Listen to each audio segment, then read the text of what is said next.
In this video, I'm going to show you how to use your pendulum to answer more complex yes or no questions that you do not know the answer to, but that you are seeking guidance on.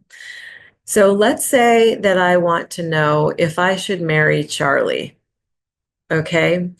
What I'm not going to do is ask the pendulum, should I marry Charlie? Because any question that starts with should is going to likely have an emotional charge or some sort of attachment to it.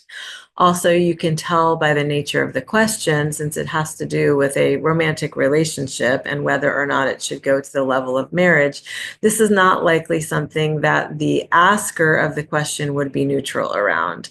Ideally, you will want to ask questions and ask for a direction around topics that you can get close to a place of neutrality around. Sometimes we can't. Sometimes we are just going to have attachments to things.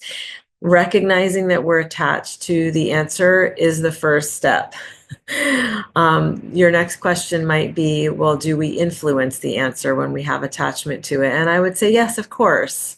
We are influencing all the time. We're influencing one another. We're influencing ourselves. We're influencing the natural world around us. So it's not that I don't want you to think that there is a way to not influence. We are just striving to be of less influence. So with the question, should I marry Charlie? We're going to want to relanguage that. Like I said, you're not going to want to use the word should, because what does should even mean? What you would ask in this situation is something along the lines of, will it serve my highest good to continue in this relationship with Charlie? And then you can look for your yes and no response. My pendulum isn't really doing much of anything because I don't know anyone named Charlie.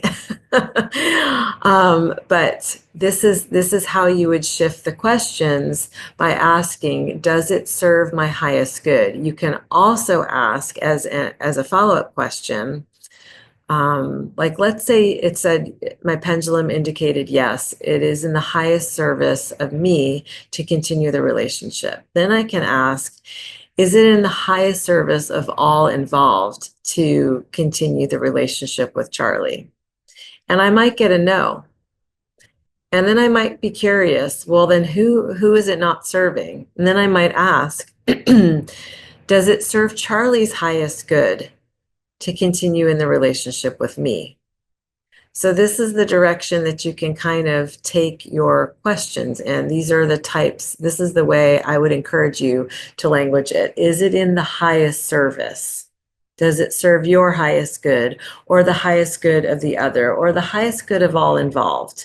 Those are the ways I would language the questions that you are likely to have a little more attachment to the outcomes. Remember to avoid the word should and instead replace it with, does it serve my highest good, the highest good of all involved, or the highest good of the other person?